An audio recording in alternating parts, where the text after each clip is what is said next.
নমস্কার সবাইকে, আমি Payel Chakraborty. Welcome to my channel nursing classes in Bengali.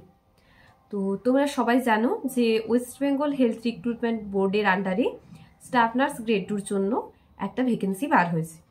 সেই ভ্যাকেন্সিটা খুব যৎসামান্যই ভ্যাকেন্সি, খুব বেশি যে আছে সেটা বলবো না, কারণ এবছর 3টে ইয়ার মিলিয়ে তো একটা রিক্রুটমেন্ট হচ্ছে। 2019-22-এর ব্যাচ তাতে আছে, 20-23-এর ব্যাচ আছে এবং 21-24-এর ব্যাচ আছে, 3টে ব্যাচ আছে। তো সেই 3টে ব্যাচের মধ্যে যখন এইটুকু ভ্যাকেন্সি থাকে সেক্ষেত্রে কম্পিটিশনটাও অনেক হায়ার হয়ে যায়, তাই না? তাহলে সেক্ষেত্রে সেই কম্পিটিশনে নিজেকে কিভাবে তুমি তৈরি করবে সেটাও তোমার উপর অনেকটা ডিপেন্ড করছে। তুমি কিভাবে নিজেকে প্রিপেয়ার করবে, কিভাবে বই পড়বে। পুরো বই এখন যদি তুমি পড়তে যাও তাহলে তো মাথা ঘুরিয়ে যাবে। তাহলে সেই ক্ষেত্রে কিছু ইম্পর্টেন্ট টপিকস প্রত্যেকটা বই থেকে আলাদা আলাদা করে বেছে নিয়ে কিন্তু তোমাকে পড়তে হবে এবং সেখান থেকে এমসিকিউ টাইপের প্যাটার্নের কোশ্চেন তুমি করতে পারো। আবার এবছর একটা ব্যাপার আছে যে সেক্ষেত্রে ইন্টারভিউ হতেও পারে, আবার নাও পারে, কারণ সিবিটির আবার অনেক সময় অনেক কথা আসছে। যদিও সিবিটিটা আমি বলেছি যে সিবিটিটা পসিবল নয়, হলে রিটেন এক্সাম হলে হতেও পারে। তো সেটা এখন বলা যাচ্ছে না কি হবে কি হবে না। আপাতত এখন ফর্ম ফিল আপ চলছে, সেই ফর্ম ফিল আপ কতটা বিস্তৃতি নেয় আমাদের ওয়েস্ট বেঙ্গলে সেটা দেখা যাক। তারপর ফর্ম ফিল আপের পর তো আমরা সবাই বুঝতেই পারবো যে কি হতে পারে, কতগুলো ফর্ম ফিল আপ হলো। সেক্ষেত্রে West Bengal health recruitment board থেকেই তোমরা সবাই কিন্তু আপডেটটা পেয়ে যাবে। তো আজকে মেনলি যে কারণে ভিডিওটা করা সেটা হচ্ছে, তোমরা সবাই জানো নার্সিং ক্লাসেস ইন বেঙ্গলি এই চ্যানেল থেকে কিন্তু কোচিং করানো হয়। তো সেই কোচিংটার জন্য আপাতত সিএচও কোচিং করানো হচ্ছিল, কিন্তু যেহেতু মাঝখানে একটা নোটিফিকেশন বার হয়েছে স্টাফ নার্স গ্রেড 2 রিলেটেড, সেই জন্য কিন্তু স্টাফ নার্সের কোচিংও এই নার্সিং ক্লাসেস ইন বেঙ্গলি এই চ্যানেল থেকে করানো হয়। তো স্টাফ নার্স গ্রেড 2 এবং সিএইচও এই দুটোর যে ইন্টারভিউটা, অনেকেই বলছে যে দিদি সিএইচও যে ইন্টারভিউটা হয় সেই ইন্টারভিউটা কি স্টাফ নার্স গ্রেড 2 এটা কি আলাদা বা একই, এরকম কিছু ব্যাপার আসছে। তো সবাইকেই একটা কথা বলি যে কন্ট্রাকচুয়াল সিএইচও তুমি ইন্টারভিউ দিতে যাও, বা তুমি স্টাফ নার্স গ্রেড 2 ইন্টারভিউ দিতে যাও, বা তুমি এনি প্রাইভেট কলেজ প্রাইভেট হসপিটালে তুমি ইন্টারভিউ দিতে যাও, ইন্টারভিউটা তুমি কন্ট্রাকচুয়াল নাকি তুমি গভর্নমেন্ট এমপ্লয়ি নাকি তুমি কোথাও থেকে পাস আউট করে এসছো, এইসব বিচার করে হয় না। ইন্টারভিউটা ইন্টারভিউই হয়। তো সেটা তুমি একই কোশ্চেন হবে, মানে সিএইচওর যে ইন্টারভিউর কোশ্চেন হয় এবং স্টাফ নার্স গ্রেড 2 যে ইন্টারভিউ কোশ্চেন হয় এবং প্রাইভেট হসপিটালে তুমি যদি ভাইবা দিতে যাও তখন যে কোশ্চেন হবে, সমস্ত কোশ্চেনের প্যাটার্ন কিন্তু একই হয়। তবে হ্যাঁ, যারা সিএইচও আছে সিএইচওদের জন্য কোশ্চেনগুলো একটু আলাদাভাবে করে, CHO based community field based বেশি করে। এবার সেটা নাও হতে পারে, সিএইচওদেরকে যে শুধুমাত্র কমিউনিটি ফিল্ড থেকে নিজের এরিয়া থেকেই কোশ্চেন জিজ্ঞাসা করবে সেটা নাও হতে পারে, কারণ অ্যাজ এ সিএইচও তোমার হোল পার্ট জানা দরকার। 12 প্যাকেজ কেয়ার অফ সার্ভিস সেটা পুরোটাই জানা দরকার। তাহলে সেক্ষেত্রে শুধু সিএইচও রিলেটেড পড়ে চলে গেলেই কিন্তু হবে না, অনেক কিছু জানতে হবে, অনেক কিছু নলেজ নিতে হবে, কারণ একজন কমিউনিটি হেলথ অফিসারের অনেক দায়িত্ব থাকে। এবার আসছি যারা প্রাইভেট হসপিটালে কাজ করে। প্রাইভেট হসপিটালে যারা কাজ করে তাদেরকে বেসিক্যালি যে কোশ্চেনগুলো করা হয় সেটা হচ্ছে ওয়ার্ড রিলেটেড, মানে তুমি কোন ওয়ার্ডে তুমি কাজটা করছো, কোন ওয়ার্ডে কাজ করছো এবং সেখানে কি কি মেশিনস ওপর তুমি কাজ করছো, কি কি জিনিস তুমি সেখানে লক্ষ্য করেছো। যদি তুমি জেনারেল ওয়ার্ডে কাজ করো তো সেক্ষেত্রে তোমাকে জেনারেল ওয়ার্ডের মতো কোশ্চেন করবে, যদি তুমি ওটিতে কাজ করো তাহলে তোমাকে ওটি রিলেটেড কোশ্চেন করবে, সেটাই হওয়া স্বাভাবিক, তাই না? তাহলে প্রাইভেট হসপিটালে যারা কাজ করছো তাদের কিন্তু অবশ্যই বলে রাখবো যে যে ওয়ার্ডে ডিউটি করছো সেই ওয়ার্ডের এক্সপিরিয়েন্সটা আগে নিয়ে নাও, তারপর তোমরা থিওরি পার্টে আসো। এবার বলবো যে যারা আদার্স কোনো জায়গায় ডিউটি করেছে, এনজিও রিলেটেড বা আদার্স কোনো জায়গাতে যে কোনো জায়গায় ডিউটি করেছে, তাদের জন্য কিন্তু ইন্টারভিউ কোশ্চেন্সগুলো একটুখানি আলাদা হয়, মানে সেই বই থেকেই হয়। যে যা কিছুই কোশ্চেন করুক না কিন্তু একই জায়গাতেই সে ঘুরে ফিরে আসতে হয়, মানে একটা কোশ্চেনকেই বিভিন্ন মানুষকে বিভিন্নভাবে কিন্তু প্রেজেন্টেশন করানো হয়। তো সেক্ষেত্রে আমি একটা কথা বলবো যে আমাদের নার্সিং ক্লাসেস ইন বেঙ্গলি যে চ্যানেল আছে এই চ্যানেল থেকে কিন্তু স্টাফ নার্স গ্রেড 2-র জন্য কোচিং দেওয়া হয় এবং তোমরা চাইলে সেই কোচিংয়ে জয়েন করতে পারো।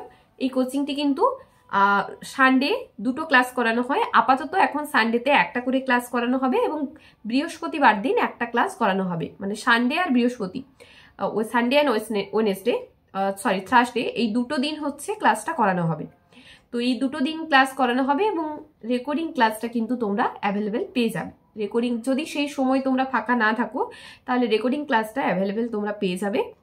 এবার যদি কোনো তোমাদের ডাউট থাকে তাহলে তোমরা আমাকে কমেন্ট করে জানাতে পারো, কিন্তু ক্লাস উইকলি 2 ডেজ ক্লাস হবে এবং ক্লাসটা গুগল মিট থেকে হয়। মিট থেকে সবার কাছে মিট ডাউনলোড থাকতে হবে, মিট থেকেই ক্লাসটা হবে। আর এখানে কিন্তু পুরো হোল বইয়ের ওপর কিন্তু পড়ানো হয় না, কিছু কিছু বই থেকে, মানে বই থেকে কিছু কিছু ইম্পর্টেন্ট জিনিসকে বাছাই করে নিয়ে সেই জিনিসটাকে পড়ানো হয় এবং সেখান থেকে এমসিকিউ টাইপের কোশ্চেন করানো হয়। এবং আমাদের রিভিশন পার্টও আছে, রিভিশন পার্টে আমরা ভাইবা এক্সাম রাখি, তো সেক্ষেত্রে রিভিশন পার্টও করানো হয়। তো এই জিনিসগুলো আছে। আর সিএচওদের জন্য আমি অবশ্যই একটা কথা বলবো যে যারা সিএচও আছো তারা অবশ্যই নিজেদের অবস এবং কমিউনিটি পার্টটাকে ভালো করে পড়ে রাখো নিজেদের দক্ষতা তৈরি করার জন্য, এবং তার সাথে সাথে অন্যান্য সাবজেক্টগুলো পড়তে হবে। কারণ আমাদের যে মেডিকেল সার্জিক্যাল নার্সিং, এটার ভাস্ট একটা হিউজ সিলেবাস আছে। তো শুধুমাত্র অবস বা গাইনি পড়ে চলে গেলে কিন্তু হবে না। মেডিকেল সার্জিক্যাল নার্সিংটাও একটা ইম্পর্টেন্ট জায়গা, এবং এখান থেকে সমস্ত কিছু জিনিস অবস রিলেটেড, অবস মেডিকেল সার্জিক্যাল মানে সমস্তটাই মিলেমিশে আছে। তো সেক্ষেত্রে নলেজ থাকতে হবে অনেক কিছুর উপর, কারণ আমাদের যে ফান্ডামেন্টাল অফ নার্সিং আছে, নর্মাল যে জিনিসগুলো আছে সেগুলো সবই জানতে হবে। ফান্ডামেন্টাল অফ নার্সিং ভলিউম 1 যে বইটা আছে সেটা তো ভীষণ ইম্পর্টেন্ট, ভীষণ ভীষণ ইম্পর্টেন্ট। ফান্ডামেন্টাল অফ নার্সিং বইটা প্রত্যেকে একদম পড়ে যাবে।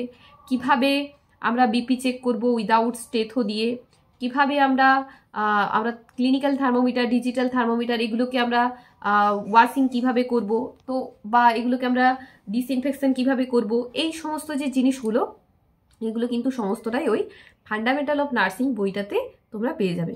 তাই প্রত্যেককেই বলবো যে এই বছর যেহেতু সিট সংখ্যা অনেক কম আছে, সেহেতু ভাইবার জন্য সবাই ভালোভাবে প্রিপারেশন নাও। আশা করি প্রত্যেকে একটা পজিটিভ ভাইবস নিজের মধ্যে রাখবে যে তোমাকে তোমার বেসটা কিন্তু ইন্টারভিউতে দিতে হবে। তুই কোচিং নিতে পারো না নিতে পারো সেটা কোনো প্রবলেম নেই, কারো কোনো প্রবলেম থাকা উচিত নয়, কিন্তু যেটা দরকার সেটা হচ্ছে নিজের আত্মবিশ্বাস, নিজের কনফিডেন্স, তাই না? নিজের কনফিডেন্সটা নিজের মধ্যে রাখো যে তুমি সমস্তটা অ্যাচিভ করতে পারবে, ইউ ক্যান অ্যাচিভ, ঠিক আছে?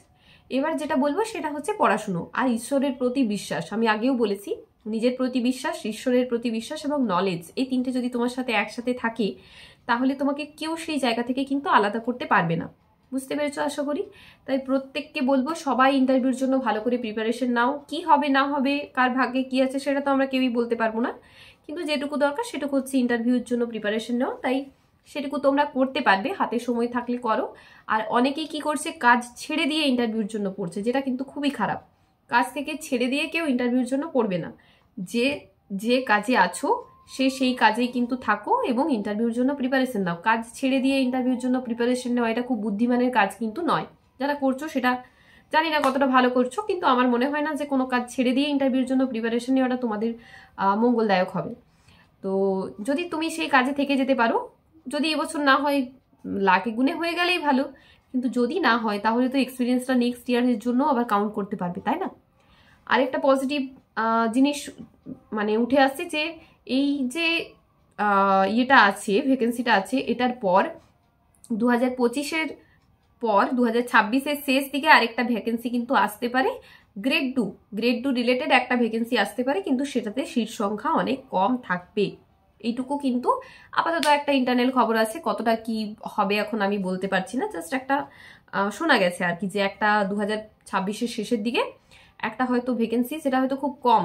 এটাও হতে পারে যে এইবারের যে ভ্যাকেন্সি আছে সেখান থেকে হয়তো সেকেন্ড লিস্ট বার করে দিয়ে সেটা চালিয়ে নেবে, কিন্তু খবর যেটুকু আছে সেটা হচ্ছে 2026-এর শেষের দিকে আরেকটা ভ্যাকেন্সি আউট হলেও হতে পারে, এবং সেটাতে হয়তো এরকম 1000-1500-1500-এর মতো এরকম কিছু একটা ভ্যাকেন্সি বার হবে। এবং এরপর থেকে কিন্তু সবাইকে বলবো যে আশা রাখবে যে ইন্টারভিউটা সম্ভবত আর হবে না নেক্সট 2026 বা 2027, যখনই এবার গ্রেড 2 রিলেটেড ইন্টারভিউ বা মানে গ্রেড 2 আসুক না কেন, তাহলে সেই ক্ষেত্রে কিন্তু ইন্টারভিউটা না হয় স্বাভাবিক।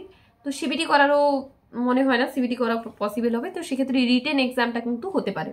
তো বুঝতে পারছো যে যদি রিটেন এক্সাম শুরু হয়ে যায় তাহলে চাপ কিন্তু সবারই অনেক। তো সেই জন্যই বলবো যে এইবারেরটাতেই সবাই একটু ভালোভাবে পড়াশুনো করে ক্র্যাক করার চেষ্টা করো, না হলে কিন্তু মুশকিল আছে। কারণ দিন দিন যা পরিবেশ পরিস্থিতির সৃষ্টি হচ্ছে, সেক্ষেত্রে চাকরি পাওয়াটা একটা দুষ্কর জায়গায় গিয়ে দাঁড়িয়েছে। আর যদি তোমরা কেউ কোচিং নিতে চাও তাহলে আমি ডেসক্রিপশনে আমার নাম্বার দিয়ে দেবো, ডেসক্রিপশন বক্সে, কমেন্ট বক্সে। তো সেইখান থেকে আমার সাথে হোয়াটসঅ্যাপে যোগাযোগ করতে পারো। আর এই নাম্বারটা অনলি কোচিং রিলেটেড কথা বলার জন্যই আমাকে ফোন করবে বা হোয়াটসঅ্যাপ মেসেজ করবে। অন্য কোনো কোশ্চেনের কিন্তু আমি এখন অ্যান্সার দিতে পারবো না, কারণ সবাই অনেক ব্যস্ত থাকে, সবারই ব্যস্ততা আছে, তোমাদেরও আছে যেমন আমাদেরও ব্যস্ততা আছে। তো সেই ক্ষেত্রেই বলবো যে কোচিং রিলেটেড কিছু যদি কথা থাকে সেটা হোয়াটসঅ্যাপে ডাইরেক্টলি আমার সাথে শেয়ার করতে পারো। তো ধন্যবাদ সবাইকে, দেখা হচ্ছে নেক্সট ভিডিওতে। সবাই ভালো থেকো, সুস্থ থেকো।